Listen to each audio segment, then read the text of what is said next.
we played shows with them. So they knew us as the little rugrat band that was always like, can we play with you guys? Can we play with you guys? But that's how we were, like we were young and we were little scavengers looking for gigs and looking for shows. And we got the opportunity through their management who just seemed to be interested in it. And we ended up opening for them a bunch of times. And eventually you hang out with people enough that you just start vibing out. And with our bands, we had such a relatable love of genres as well, musically. So it's hard not to sort of create bonds with those guys and the bands that are feeling the same things. So I eventually just got closer with all of them. And now I'm here, which is awesome, and still and playing with them and rocking out and writing music. And it's like it's a dream come true and it's awesome in every way. So you got to know the members of illScarlett, but was there just a day where suddenly you're like, hey, can I jam with you guys? Or did they say,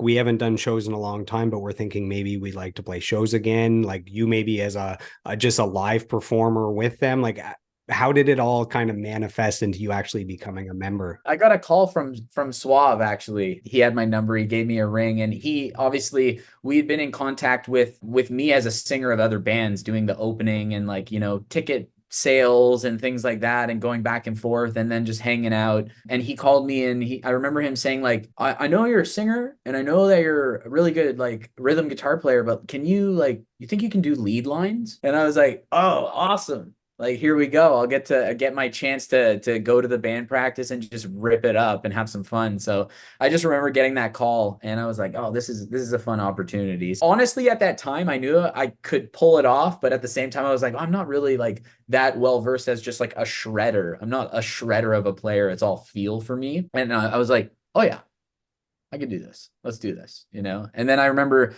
going over to Alex's place in the basement where the boys would jam and hanging out with them and getting into the vibe of like their grooves and all that stuff. And we played NTF. There's a nice awesome solo in NTF, right? And I kind of had my own flair on it and did my own thing. And then I remember finishing it and Suave was like, "You're hired." And I was like, okay, perfect. That's the So best case scenario when someone says yes, exactly. I was like, okay, cool. So off to the races. And then we've just been gigging, on and off and having a blast ever since. and this was like 2013, 2014, or Yeah, I think it was 2014, I think, because they had just put out the self-titled record and they were like, well, we're playing all these shows for it and things happen with the other guitar players and just for many different reasons and I just got the opportunity to come in and start playing. So I'm very grateful for that and we did like a ton of shows that year just in support of that self-titled record and we've just been gigging on and off ever since.